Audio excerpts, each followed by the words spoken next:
Yo, pull up a chair, let the real talk begin. Faith on the table where the brothers lock in. Life gets heavy, but we stand our ground. Truth in the room when the circle comes round. No mask, no front, just real man here. Talking about faith through the doubt and the fear.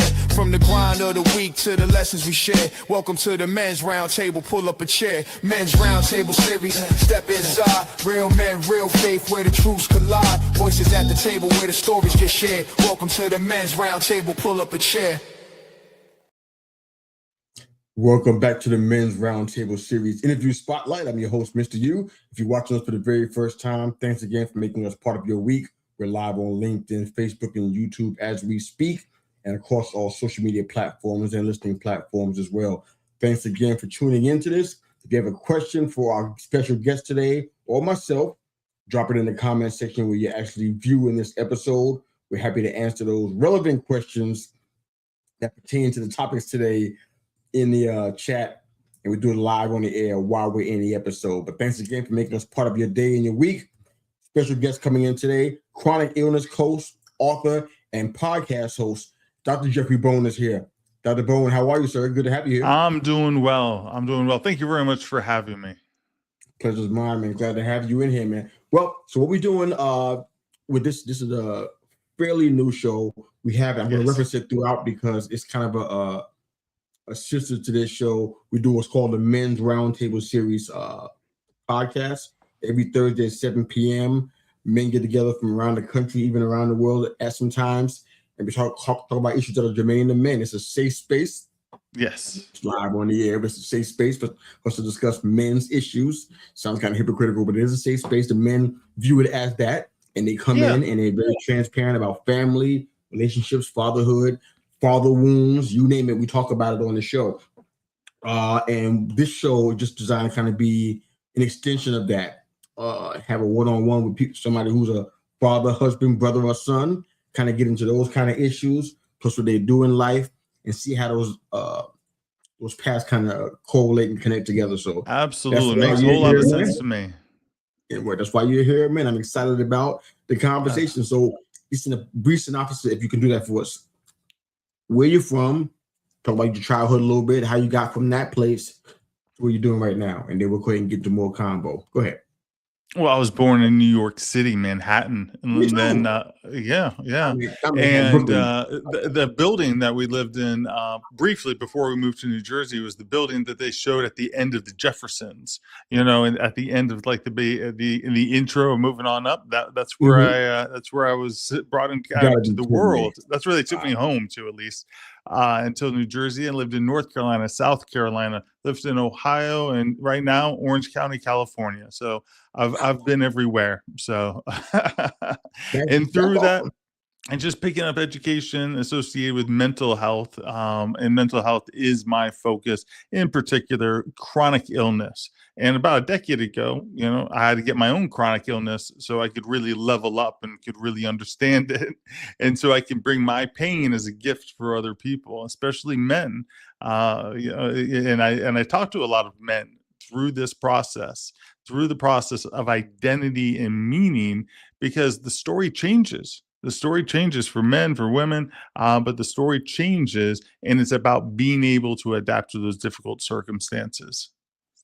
Yeah, that's something that, as I perused your story and kind of just did my own research on you, you're the picture of adversity, man. You've been through some things, and you're still here, not just talk about it and lament about it, but you're also here to help enlighten folks and give a hand up where needed, man. So I applaud you, brother. That's what it is. It's about solidarity. 100%, it's about solidarity. We have to be there for kind of one another. I love Albert Camus. He was an existential kind of writer, and he's the guy that said everything's absurd. But in his book, The Plague, he said we have to be looking after one another. So the guy that said everything's absurd, his belief is we got to look after one another. And I think that's what we're trying to do right here, is that we're just trying to have a conversation so other people in the world can, hear this message, and that they can help other people as well. I love that. Got some connective tissue there, because I'm from New York originally, Brooklyn to be specific, and I'm down in South Carolina now. So little bit of Oh, there we connective go. tissue there. So I like that. I like that.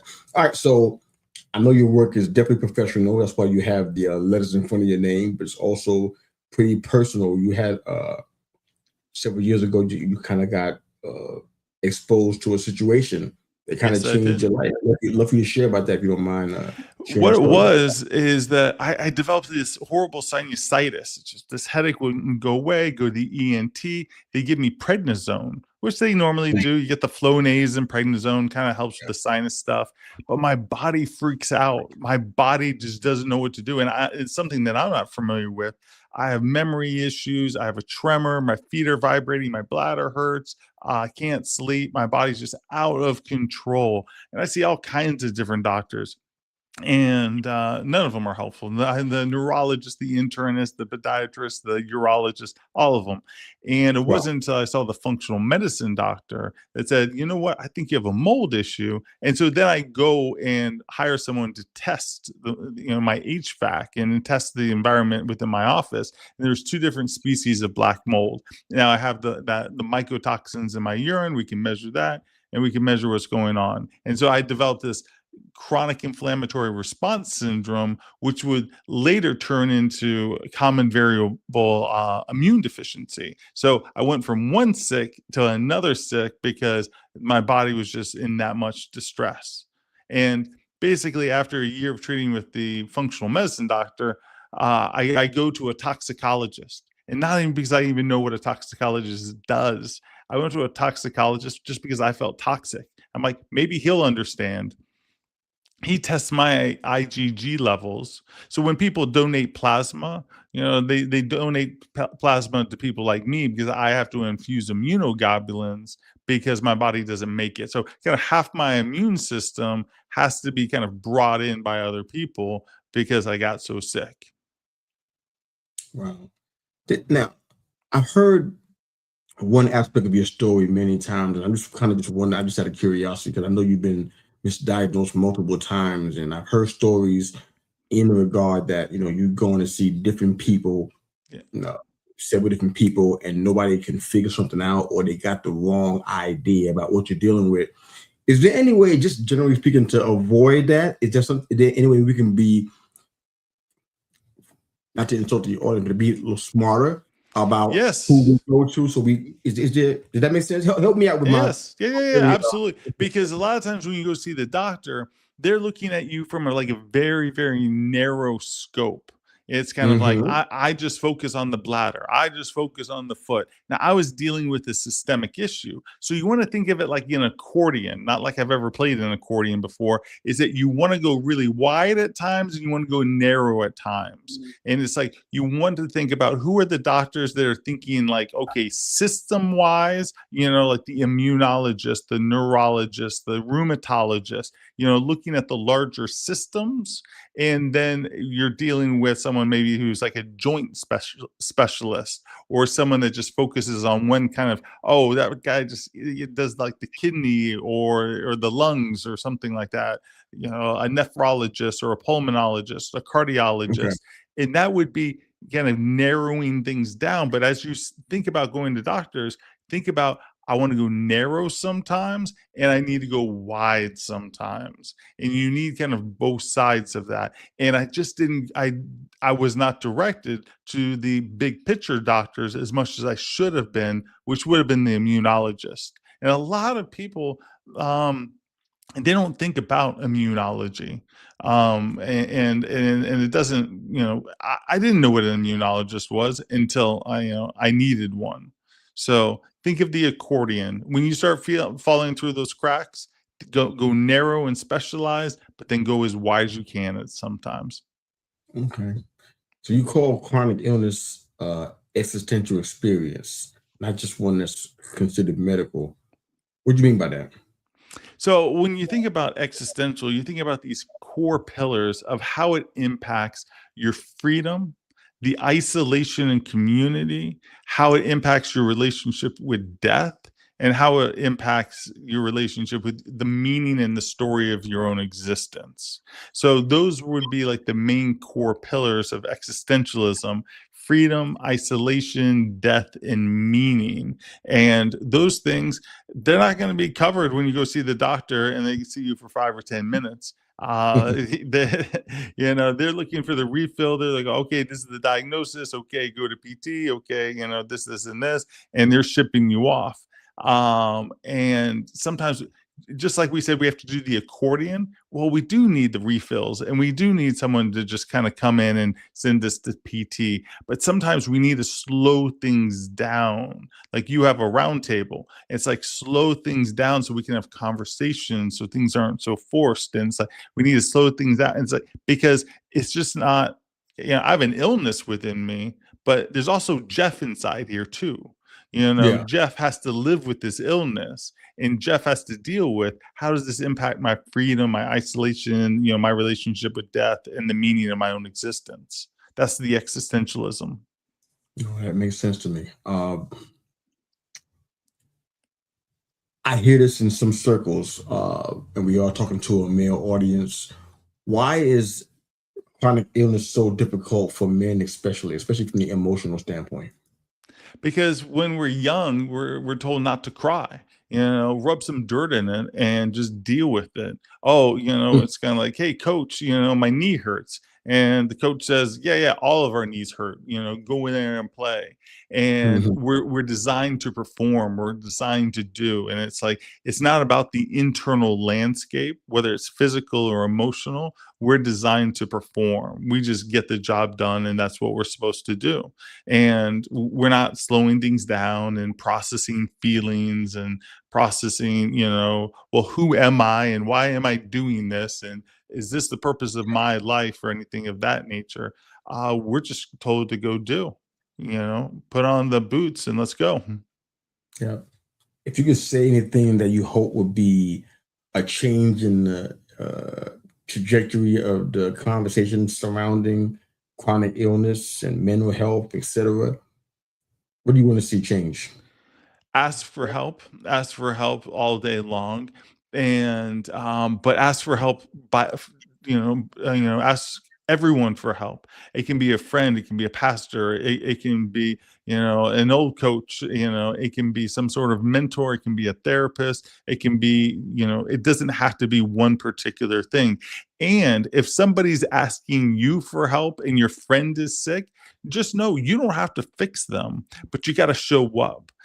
Show up, care, and listen. Because men, it's like, I'm the same way. Like, I want to fix things. It's like, something's wrong. I want to fix it. But when you have that word chronic, you can't fix it. And the brain's a problem solving machine. And it kind of opens up a loop that we want to close. We want to close the loop and fix it. But we can't because there is no fix because it's chronic.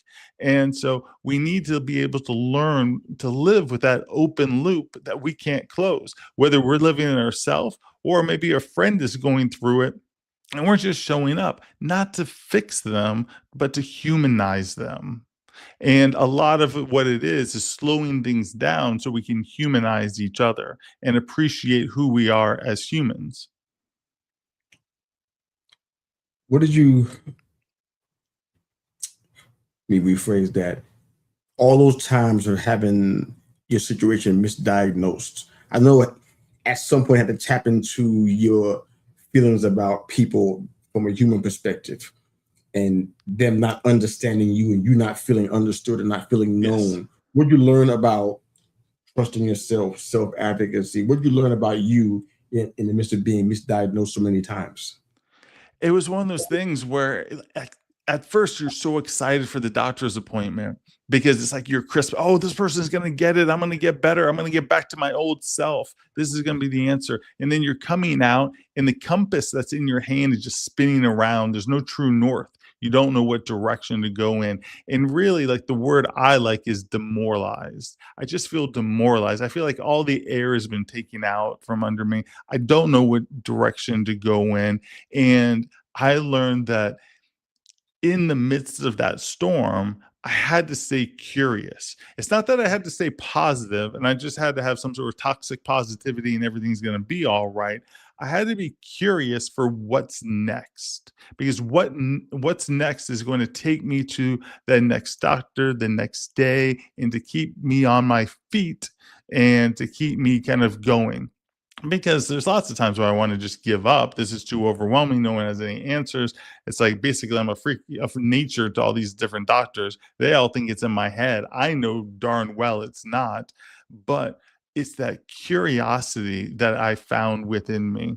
And that's where I got into the creative work that I do, whether it's writing books or the poetry or the podcast, is that curiosity of like, I wonder if I can do this. I wonder if I Mm. could express myself this way. And that's where I kind of learned to have more control and agency over my own voice in life by finding those creative outlets. But it needed to start with curiosity. Yeah, I really feel like that kind of journey, especially on the creative bent, writing books, podcasting, poetry, blog, etc. They've been a voice for a lot of people, myself included. This show wouldn't be here if it was not for our flagship show. Started in 2020 in one of the worst times in our world's history.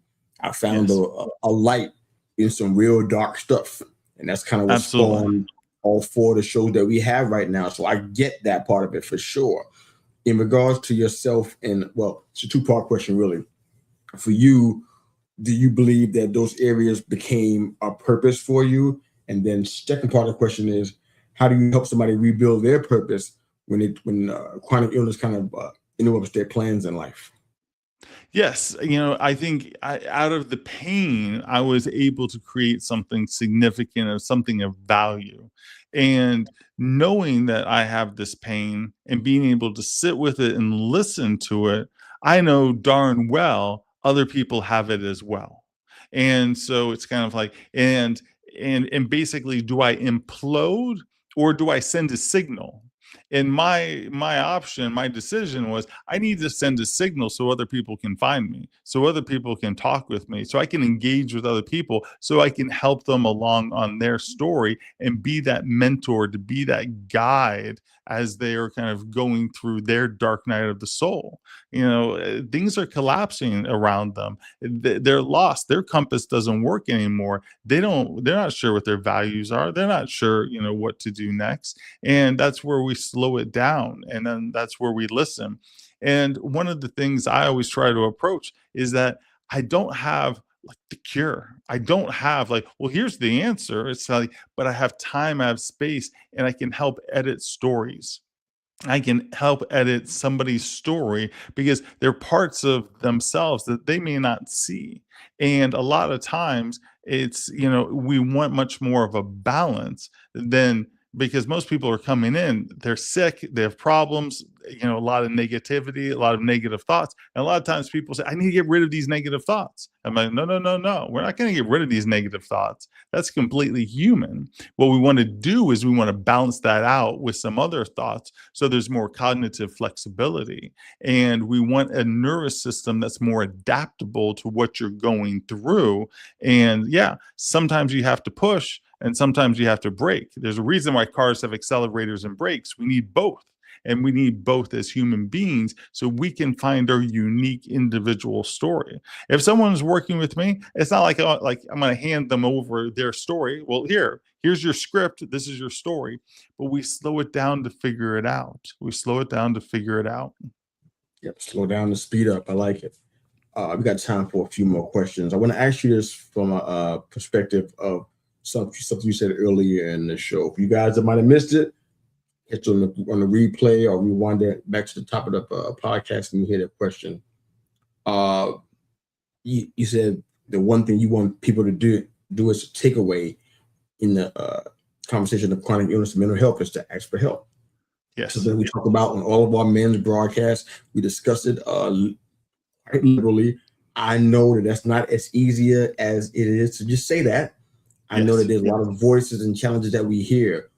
From your experience, what are some of the things that represent alternative voices or challenges that we hear when we know we're in a place that we need to ask for help? What have you been hearing that people have been challenged with that hinder them or slow down that opportunity for them to go and do that? Did that make sense? Yeah, because there are a lot of people that they need to walk with a cane. They need to walk with a walker, and they refuse to. They don't want to because they don't want to look sick. They don't want to look like they need a cane or a walker. They don't want to be judged by other people. And you have to remember, it's kind of like before, we're men, we're human first, and we're all humans. We all have an emotional brain. We all have that limbic system, the amygdala, and all the different kind of components. And we cry just like anybody else. We're sad, we're anxious just like anybody else. And I would go to any professional athlete's retirement press conference, watch them cry. These are idols, these are the tough guys, these are badasses, but here they are, they're crying. And it's kind of like, hey, if they can cry, we can cry, we can all cry, and we can all cry together. And so, part of it's like the cultural archetypes. And that's why we need those storytellers, and we need those people talking about tears, to create that permission and that allowance that tears are not a weakness. Tears are just part of the story of life. And, a lot of times we get, embedded with, what society wants from us, which is be productive, make money, pay taxes, and all the rest. But that's not always what's best for us as an individual. So is it society telling us that we need to be a certain way, or are we in control of our own authorship? Because society can be toxic, and society is not going to be your friend. And that's where you need to find other people that you can look to and that you can look in the eyes, and to be able to start having that conversation. And just because maybe your grandfather or father, had different relationships with emotions, there are a lot of people and a lot of storytellers out there that speak to those emotions. Love it. Let's flip it a little bit and make it a little bit more personal regarding your own health journey. Yes. You've seen suffering and you've seen opportunities for resilience. How do you believe you evolve from a male perspective, what you've gone through in your health journey? From a male perspective, I understand that a lot of my self-worth and identity was kind of like tied up in like one career kind of, idea that I needed. Like I have to be this particular thing. And it was overly rigid, and it was unforgiving. And any deviation to that, any kind of movement away from that, was shame and blame. I'm weak and I'm failing, and it's and that doesn't give me the permission to be able to adapt, to be able to evolve. So I needed to be much more gentle with myself, showing myself compassion, self-compassion, grace, forgiveness, all those things to me, so that I could be the best man within my world for myself and for the people around me. Because otherwise, I just kind of internalize the shame and blame, and I get angry, and then I'm just, the raging, angry person to everyone else around me. And, that's just poison to myself, and that's poison to the people around me. Sure. So your podcast is To the Bone, conversations on pain, illness, and meaning. Are there some conversations you've had that have kind of impacted you the most? They kind of stand out. You don't mind sharing? Well, the thing is, right now I've done about 53 episodes. They're all solo episodes, so and so and then it's looking at philosophers, looking at different books, from chronic illness books to self-help books. And so there's a whole diversity there. And the thing that stands out is there is no one way to do this. There's no yellow brick road to follow. There is basically your own path. There are people that take it in radical directions. And so part of that is that there's a freedom, to tell your own story the way you want to tell the story, because you don't have to fit your story into a certain narrative or a certain belief that may just not fit. Everyone has their own way. Some people will find it in the gym. Some people will find it in church. Some people will be doing things for themselves. Some people will be doing things for other people. But, it's the beauty of it is that we all can have our unique healing journey. I usually say that, at the end of the day, for me, self-help should always result in helping other people, because I believe that you should find something that you're good at and something that you enjoy that helps other people. And so I'm a big believer that, like, the end of the sentence of life here should always be about helping other people. I like what Ram Dass, his quote, "We're all just walking each other home." Yeah, love it, sir. Thanks again for being a part of this conversation. We're going to have you in the inspiration station, man, so you can share your entire story. We're going to dedicate the whole episode to that, man. So I'm excited about that conversation as well, man. But let folks know where they can find you and your work, and then we'll go ahead and close out. Go ahead. Oh, drbone.live, DRBONE.live. That's how to find me, get a hold of me. If you want to talk with me, and you need some editing with that story of yours, and you're in a tough spot, give me a call. drbone.live is on the screen for those that are watching. For those that are listening, just listen to the sound of my voice. drbone.live. You can find him and his work there. Dr. Bone, thanks again for making us part of your day today, for sharing some of your story with us. Looking forward to a further conversation down the line, sir. Thank you. All right. Thank you very much. I enjoyed being here. Pleasure's mine. For all you men watching, husbands, fathers, brothers, and sons, we got your back. We understand, and you're not by yourself. Have a good Men's Roundtable Series, step inside. Real men, real faith, where the truths collide. Voices at the table where the stories get shared. Welcome to the Men's Roundtable, pull up a chair.